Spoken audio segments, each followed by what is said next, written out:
Bienvenidos queridos hermanos al estudio de la palabra de Dios tal y cual se encuentra en la Biblia y los testimonios. Estamos en esta oportunidad con la lección titulada La Iglesia y el conflicto, cuidado y reprensión. En esta ocasión nos toca la sección titulada de los dirigentes. La primera pregunta nos dice, ¿qué importante misión se ha encomendado a los dirigentes de la Iglesia? El texto se encuentra en el libro de Hechos, el capítulo 20 y el versículo 28. Por tanto, mirad por vosotros y por todo el rebaño que el Espíritu Santo os ha puesto por obispos, para apacentar la iglesia de Dios, la cual él compró con su propia sangre. En Testimonios para la Iglesia, el tomo 1, en la página 196, se nos señala: los ministros de Cristo debieran levantarse y dedicarse con todas sus energías a llevar a cabo la obra de Dios. No se excusa a los siervos de Dios si ellos retienen los testimonios directos. Debieran censurar y desaprobar el mal y no permitir que un hermano viva en pecado. Vemos que los dirigentes de la iglesia tienen una seria responsabilidad, y esa responsabilidad es no permitir que el pecado abierto se desarrolle en la iglesia, no permitir que la mundanalidad entre en el seno del pueblo de Dios. La sobrepregunta nos dice: ¿cuál debe ser nuestra actitud cuando somos reprendidos? En el deseado de todas las gentes, en la página 79, Dios nos señala: Dios no envía mensajeros para que adulen al pecador, no da mensajes de paz para arrullar en una seguridad fatal a los que están no santificados. Impone pesadas cargas a la conciencia del que hace mal y atraviesa el alma con flechas de convicción. Los ángeles ministradores le presentan los temibles juicios de Dios para ahondar el sentido de su necesidad e impulsarle a clamar: ¿qué debo hacer para ser salvo? Entonces la mano que humilló en el polvo levanta al penitente. La voz que reprendió el pecado y avergonzó el orgullo y la ambición pregunta con la más tierna simpatía: ¿qué quieres que te haga? Mis queridos hermanos, vemos en esta cita que en lugar de enojarnos cuando nos llaman la atención, en lugar de volvernos en contra de los siervos de Dios cuando somos reprendidos, nosotros debemos reconocer nuestra falta y clamar con gran dolor desde el corazón: ¿qué debo hacer para ser salvo? En Testimonios para la Iglesia, el tomo 8, en la página 319, se lee: el Señor viene pronto. Los centinelas que están sobre los muros de Sión reciben la orden de despertar para asumir las responsabilidades que Dios les ha impuesto. Dios llama a centinelas que con el poder del Espíritu den al mundo el último mensaje de advertencia y le digan que es de la noche. Quieren a centinelas que despierten a los hombres y mujeres de su letargo, no sea que duerman el sueño de la muerte. La mente maestra de la confederación del mal está siempre ocupada en esconder las palabras de Dios y poner de relieve las opiniones de los hombres. Él se empeña en que no escuchemos la voz de Dios que dice: este es el camino, andad por él. Por medio de procesos educacionales hace todo lo que está a su alcance para eclipsar la luz del cielo.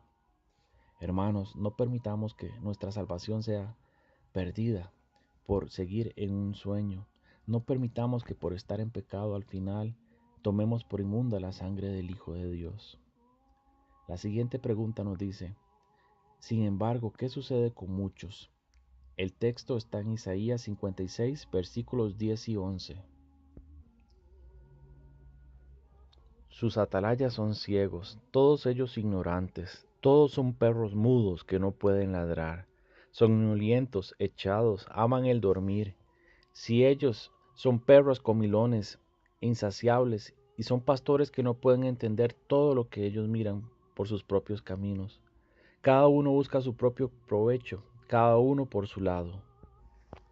Este versículo nos presenta una terrible descripción de los falsos pastores, aquellos que tienen miedo de levantar su voz para reprender el pecado y pensando en sus trabajos, pensando en la ambición, pensando en dineros, pensando en diezmos, permiten cualquier cosa en el seno de su iglesia con tal de no enfadar a los miembros. En Testimonios para la Iglesia, el tomo 5, en la página 196, nos dice: aquí vemos que la iglesia, el santuario del Señor, era la primera en sentir los golpes de la ira de Dios. Los ancianos, aquellos a quienes Dios habría brindado gran luz, que se habían destacado como guardianes de los intereses espirituales del pueblo, Habían traicionado su cometido. Habían asumido la actitud de que no necesitábamos esperar milagros ni la señalada manifestación del poder del Espíritu como en tiempos anteriores. Los tiempos han cambiado. Estas palabras fortalecen su incredulidad y dicen, el Señor no hará ni bien ni mal, es demasiado misericordioso para castigar a su pueblo. Así el clamor de paz y seguridad es dada por hombres que no volverán a elevar su voz como trompeta para mostrar al pueblo sus transgresiones y a la casa de Jacob sus pecados. Estos perros mudos no querían ladrar, son los que sienten la justa venganza de un Dios ofendido. Hombres, mujeres y niñitos, todos perecen juntos. Qué terrible responsabilidad, qué terrible culpabilidad para aquellos dirigentes que no han hecho su tarea como se debe y por su culpa muchos de la Grey se terminarán perdiendo. La siguiente pregunta nos dice, ¿qué dos clases de creyentes se muestran a la hora de recibir la corrección? En Testimonios para la Iglesia, el tomo 3, la página 285, se lee: los que son reprendidos por el Espíritu de Dios no deben levantarse contra el instrumento humilde. Es Dios y no un mortal sujeto a error quien ha hablado para salvarlos de la ruina. Los que desprecian la amonestación serán dejados en las tinieblas y se engañarán ellos mismos. Pero los que escuchen y se dediquen celosamente a la obra de apartarse de sus pecados, a fin de tener las gracias necesarias, estarán abriendo las puertas de su corazón para que el amado Salvador pueda entrar y morar con ellos. Esta clase de personas se encontrará siempre en perfecta armonía con el testimonio del Espíritu de Dios.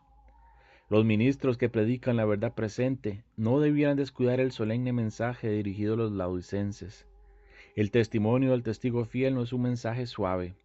El Señor no nos dice, estáis más o menos bien, habéis soportado castigos y reproches que nunca merecéis, habéis sido innecesariamente desadelantados por la severidad, no sois culpables de los males y pecados de los cuales os reprendió. Yo reprendo y castigo a todo el que amo, pero muchos no quieren recibir el mensaje que el cielo les manda gracias a su misericordia. No pueden soportar que se les hable de su negligencia en el cumplimiento del deber, ni de sus malas acciones, de su egoísmo, su orgullo y amor al mundo. Queridos hermanos, vemos en esta cita que los mensajes de reprensión, de amonestación, aún esta misma lección que estamos estudiando, no viene de hombres, sino que son mensajes enviados por el Espíritu de Dios para que nos levantemos del sueño, para que nos apartemos del pecado y de la mundanalidad, para estar listos para las mansiones celestiales. Dios dice claramente en el mensaje de la iglesia de la Odisea, yo reprendo y castigo al que amo. Hay dos clases de creyentes, unos que aceptan el mensaje del testigo fiel y emprenden una obra de avivamiento y reforma y cambian su vida para ajustarla a la santa ley de Dios y alcanzar la perfección de carácter, y otros que justificando su pecado se vuelven en contra del mensaje y del mensajero. Dios nos ayude a ser de la primera clase, a ser fieles, para que podamos entrar por las puertas de la santa ciudad. Si usted desea estudiar más sobre este u otro tema, lo invitamos a visitar nuestro sitio reformistas.org. Dios le guarde, le bendiga y le conceda su paz.